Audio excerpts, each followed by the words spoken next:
রফিকুল ইসলাম মাদানী ছিলেন একটা ওনার একটা কথা আমার পছন্দ হচ্ছে, সরকার ক্ষমতায় থাকা সত্ত্বেও যদি কোন সরকার আল্লাহকে রসুলকে সংবিধান আল্লাহর সংবিধান না মানে সেই কচিন রাষ্ট্রপতিকে আমি মানি না, সেই কচিন প্রধানমন্ত্রীকে আমি মানি না। এই কথাটা বলছে জুলুম হচ্ছে, পুলিশের কলের টাইমে ফেলে রয়েছে মানুষের, কিন্তু ষষ্ঠ যুদ্ধ বিজয় কেন হচ্ছে? মুন্সিগঞ্জ গজারিয়া ঢাকা যাওয়ার পথে হাতের বাম পাশে পড়ে 5,000 টাকা টিকিট, সুইমিং পুল বানিয়েছে, নাম হচ্ছে মায়াবে, ঢুকতে 5,000 টাকা টিকিট। এখন আমি যাই নাই, আমার ভয় লাগে, 500 টাকা আমি যাইতাম, মিথ্যা করে বিয়ে লাভ নাই। 5,000 টাকা নিজের কাছে খারাপ লাগে, কারণ যে দেশে একজন ইমাম সাহেবের বেতন 5,000 টাকা, সেই দেশে আধা ঘন্টা ঘুরে 5,000 টাকা উলামের মতো তিরঙ্গা আছে নাকি?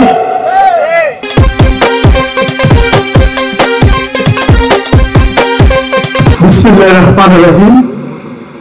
এই মুহূর্তে দেশ এবং দেশের বাহিরে থেকে যারা দেখছেন সবাইকে আসসালামু আলাইকুম ওয়া রাহমাতুল্লাহি ওয়া বারাকাতুহু। মহান আল্লাহ তাআলা কাকে কখন কোন অবস্থায় কোন জায়গা থেকে কোন জায়গায় নিয়ে যায় এটা পৃথিবীর কেউ বলতে পারে না। একজন সাধারণ দিনমজুরকে মহান আল্লাহ তাআলা ইচ্ছা করলে যেরকম অনেক উপরে উঠাইতে পারে, ঠিক একজন বাদশাকে মুহূর্তের মধ্যে অপমান করে গঞ্জনা দিয়ে তার নিজের জন্মভূমিতেও থাকার মতো যোগ্যতা থাকে না তখন আর। যেমন আমরা বাংলাদেশে দেখেছি বাংলাদেশের প্রধানমন্ত্রীর অবস্থা, আমরা সিরিয়া দেখেছি সিরিয়ার প্রধানমন্ত্রীর অবস্থা, আমরা শ্রীলঙ্কায় দেখেছি শ্রীলঙ্কার প্রধানমন্ত্রীর অবস্থা, আফগানিস্তানে দেখেছি, আরো আছে কয়েকটা দেশ। এরকম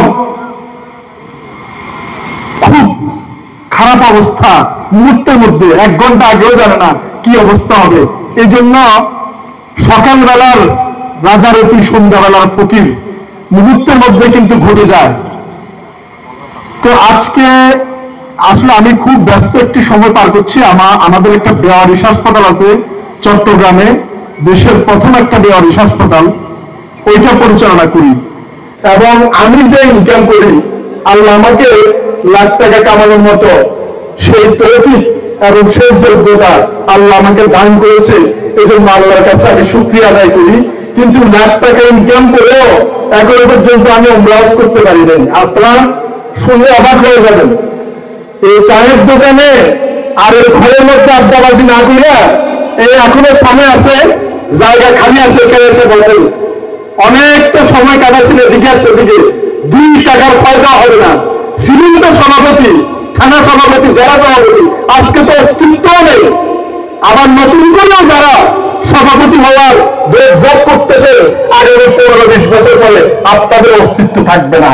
তার যিনি অস্তিত্ব দান করে তার গোলামি করার সময় সুযোগ অফুরন্ত দান করেছে, দোকান বন্ধ করে কিংবা ঘরের ভিতর থেকে বের হয়ে কিংবা রাস্তার উপর থেকে এই মজলিসে এসে অন্তত আধা ঘন্টার সময় দিয়ে আল্লাহর কাছে সাক্ষী হিসেবে সেই প্রমাণপত্রটা এখানে রেখে যান। অনেক বড় বড় মুরব্বী এখানে উপস্থিত হয়েছেন ওনাদের কথা শোনার জন্য। আমার কথা বলার সময় আমি একমাত্র আল্লাহ ছাড়া পৃথিবী আর দ্বিতীয় কাউকে বলার কোন সুযোগ আমার নাই। যেমন আমি কোন বক্তার কথা বলি না, একজনের কথা আমি চলে আসি। উনি গায়ের ব্যাপারে একটু শর্ট ছিল, ওনার যথেষ্ট বয়স হচ্ছে, রফিকুল ইসলাম মাদানী ছিলেন একটা। ওনার একটা কথা আমার পছন্দ হচ্ছে, সরকার ক্ষমতায় থাকা সত্ত্বেও যদি কোন সরকার আল্লাহকে রসুলকে সংবিধান আল্লাহর সংবিধান না মানে সেই কচিন রাষ্ট্রপতিকে আমি মানি না, সেই কচিন প্রধানমন্ত্রীকে আমি মানি না। এই কথাটা বলছে জুলুম হচ্ছে, পুলিশের কলের টাইমে ফেলে রয়েছে মানুষের, কিন্তু ষষ্ঠ যুদ্ধ বিজয় কেন হচ্ছে? এখন আর্মিকে নিয়ে এসে দেশে কথা বলে, আর্মিরা তার প্রোটেকশন দেয়, পুলিশ তো বাদ। আল্লাহর কাছে শুধু আল্লাহ বলছে ধৈর্য করে দেন না, বাকিটা আমি করে দেব। আপনারা অবাক হবেন, 1800 টাকা ticket well food, Abdul Salam সাহেবের একটা ইয়ে আছে, মানে পার্ক আছে, নাম হচ্ছে ওয়েল ফুড, ওয়েল পার্ক, সম্ভবত কাপ্তা রাস্তার মাথায় ওদিকে ঢুকতে 1800 টাকা লাগে। শুধু আপনি দুপুরে ভাত খাবেন আর বিকেলে সিঙ্গারা সমস্যা খেলে চলে আসবেন, একটু লেট টেক বানাইছে 1800 টাকা, মানুষও সেখানে ঢুকতেছে, তার তেজপাতার দাম আছে, টাকার কোনো দাম নাই। এরপরে মুন্সিগঞ্জ গজারিয়া ঢাকা যাওয়ার পথে হাতের বাম পাশে পড়ে 5000 টাকা টিকিট, সুইমিং পুল বানাইছে, নাম হচ্ছে মায়াবে, ঢুকতে 5000 টাকা টিকিট। এখন আমি যাই নাই, আমার ভয় লাগে, 500 টাকা আমি যাইতাম, মিথ্যা করে বিয়ে লাভ নাই। 5000 টাকা নিজের কাছে খারাপ লাগে, কারণ যে দেশে একজন ইমাম সাহেবের বেতন 5000 টাকা, সেই দেশে আধা ঘন্টা ঘুরে 5000 টাকা উড়ানোর মতো তিরঙ্গা আছে নাকি? এখানে আজকে 5টা মেয়ে, আল্লাহ তাদের যথেষ্ট হায়াত দান করুক এবং ইসলামের পথে কবুল করুক, আমরা বলি আমিন। এই মাদ্রাসার নাম হচ্ছে কি, জঙ্গলের মধ্যে খাগড়াছড়ি মানিকছড়ি হযরত সুমাইয়া রাদিয়াল্লাহু মহিলা মাদ্রাসা, জায়গা হচ্ছে এটা, জায়গা কোন দিক দিয়ে লেখা, মানিকছড়ি উপজেলার 2 নং বাটনাতলী ইউনিয়নস্থ এই খাগড়াছড়ি জেলার সুমাইয়া রাদিয়াল্লাহু মহিলা মাদ্রাসা। এখনো মসজিদের মাদ্রাসার এই ইটগুলো এখনো ফাঁকা হয়ে পড়ে আছে, এখনো দরজা লাগে নাই, এখনো জানালা লাগে নাই। আর এখানকার অনেক মানুষ মানিকছড়ির শেখ হিসাবে নিজেকে পরিচয় দেয়, লজ্জা লাগে।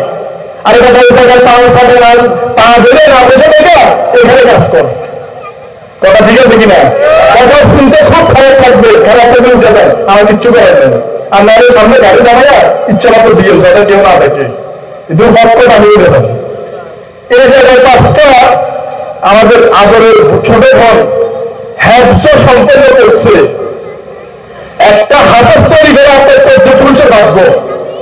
হাফেজ শেষ করছে, আমি পুরস্কার মানে আসলে মাদ্রাসার পক্ষ থেকে যেটা দেওয়ার এটা দিলে ওনাদের সাধ্য যতটুকু আছে। দেখেন, একটা মাদ্রাসার হাফেজদের জন্য পুরস্কার, এটার মধ্যে নাহলে একটা মত থাকবে, এটা তবে সাধ্য যা আছে তা, কিন্তু সুন্দরী পুরস্কার, এই পুরস্কার সেই পুরস্কার, হীরের মুকুট, গোল্ডের মুকুট, এগুলো জায়গা আমাদের বড় বড় যাদেরকে নির্বাচিত করছি সেই বড় বড় কর্মকর্তারা, উপদেষ্টারা, সেই বড় বড় মানুষরা এই বেগেনা, এই বেহায়া, এই দুশ্চরিত্র মহিলাদের মাঠে যারা মুকুট পরে দিচ্ছে, তারা ফার্স্ট হয়েছে, সেকেন্ড হয়েছে, থার্ড হয়েছে, কিন্তু আমাদের একটা ইসলামী কান্ট্রি এই কথাটা বলার একজনও নাই, যে সংবিধানের মধ্যে বিসমিল্লাহ বসাইছে, যে ইসলাম কান্ট্রির সাথে ঘোষণা দিছে, শুক্রবার জুমার দিন দিছে, তাদের সৈন্যসার করিয়া অনেক আগে ক্ষমতা থেকে নামা দিয়েছি এরশাদ সরকার, শুধু বলছে যে ডাক্তারদের রাজনীতি দরকার কি,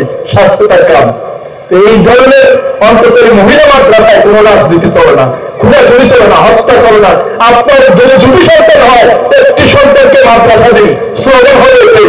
তো আমি সামান্য মানুষ, আমাদের ছোট্ট একটা হাসপাতাল, বাংলাদেশের প্রথম বেয়ারিশ হাসপাতাল, এই বেয়ারিশ হাসপাতাল আমরা পরিচালনা করি রাস্তায় পচা গেলা মানুষদের জন্য। আল্লাহ আমার মাথায় এটা ঢুকেছে বিধা আমি এটা চেষ্টা করতেছি পরিচালনা করার জন্য। 15 মাস হয়েছে এটাকে চালানোর জন্য, মানুষের কাছে যাতে হাত পাততে না হয়। আল্লাহর কাছে 2টা শব্দ খুব অপ্রিয়, একটা হচ্ছে তালাক, আরেকটি হচ্ছে হাত পাতা।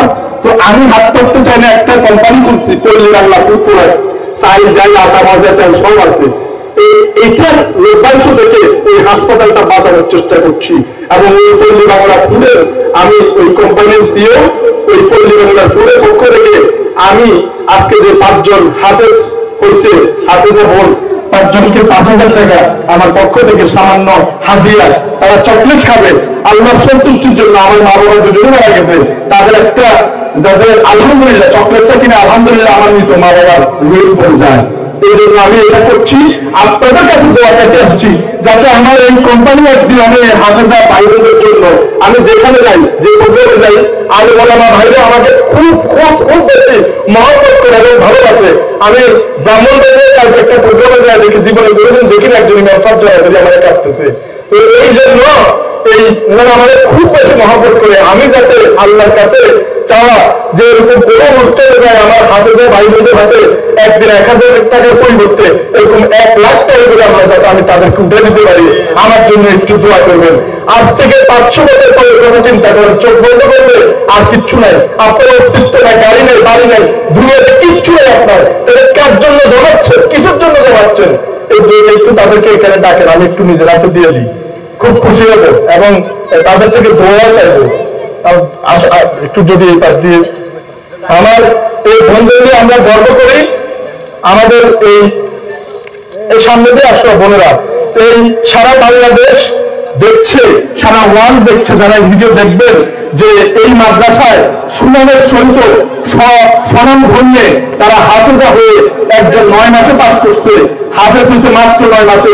ধন্য শৈলী জমাতা আল্লাহর অলৌকিক, গায়ে মদত ছাড়া এটা অসম্ভব ব্যাপার। আসো আপনারা একটু দিকে দেখেন। বিসমিল্লাহ। তোমার নাম কি মা? মরিয়ম। আরেকজন আসেন, আপনার নাম কি? শারমিন। হ্যাঁ, আরেকজন আসেন, হাফেজা। আপনার নাম কি? তাসলিমা। আরেকজন আসেন, আপনার নাম কি? সঞ্জিদা আক্তার। আপনার নাম কি? তানিয়া আক্তার। আমাদের পক্ষ থেকে এই সামান্য আমার পল্লী বাংলা ফুডের পক্ষ থেকে আপনার যে পল্লী বাংলার ফুড কিনেন এই মানুষের, আপনি একটি মধু খেলে এই মধুর টাকা ওই মানুষগুলো বেঁচে থাকার জন্য তাদের চিকিৎসা খাদ্য সেটাও হয়। তাই জালিমদের থেকে না কিনে, অনেক জালিম আছে দেশের টাকা বিদেশে পাচার করে, আঙ্গুল খুলে কোনা গাছ হয়েছে, সেটা না করে এই বেআরি সস্তায় মানুষ যাতে পয়সা থাকে সেভাবে করবেন। যদি কোনো মসজিদের ইমাম সাহেব মধু বিক্রি করে যত রেজাল্ট দেয় ওনার থেকে নেবেন। যদি কোনো মসজিদের ইমাম সাহেব খেজুর বিক্রি করে যতই খাইতে অসুবিধা হোক ওনার থেকে নেবেন, অন্তত তার পরিবারের মনের একটা দোয়ারে থাকবে। আর জালিমরা সুন্দর সুন্দর প্যাকেট করে ইংরেজিতে নাম লেখা আপনার কাছে যে প্রোডাক্টটা পৌঁছে দিচ্ছে এই দুষ্বন্ধর থেকে না নেওয়াই ভালো। ইসলামের জন্য দিন পথের উপকারে তারা আসে না। বড় বড় অনুমোদন ব্যবহার করে মহিলাদের ছবি দিয়ে সাইনবোর্ড করে ঢাকা চট্টগ্রাম হাইওয়ে রাস্তার দুই পাশে লাগিয়ে রাখছে, অথচ একটা মাদ্রাসার, অথবা একটা কালেমার, অথবা একটা হাদিসের কোনো বাক্য তাদের মধ্যে নাই। তাই যতটুকু সম্ভব এই বড় বড় জালিমদের পণ্য বাক্য করে কোনো মাদ্রাসার ইমাম সাহেব যদি কোনো পণ্য বিক্রি করে সেটা আপনারা নেওয়ার চেষ্টা করবেন এবং তাদের সহযোগিতা থাকবেন। অন্তত কিয়ামতে আল্লাহ তাআলা যাতে ওনাদের সাথে আমাদেরকে একটু নজরে দেখে। আল্লাহ তাআলা আমাদের সবাইকে এই ভালো কাজগুলোর সাথে সম্পৃক্ত হওয়ার তৌফিক দান করুন। এবং আমার জন্য শেষ একটা দোয়া আপনাদের কাছে যে শেষ করছি, এরকম কোন হাফেজদের প্রোগ্রামে আল্লাহ তাআলা যাতে কোনো উপহার ছাড়া আমাকে খালি হাতে না নেয়। আমিন। আসসালামু আলাইকুম ওয়া রাহমাতুল্লাহি ওয়া বারাকাতুহু।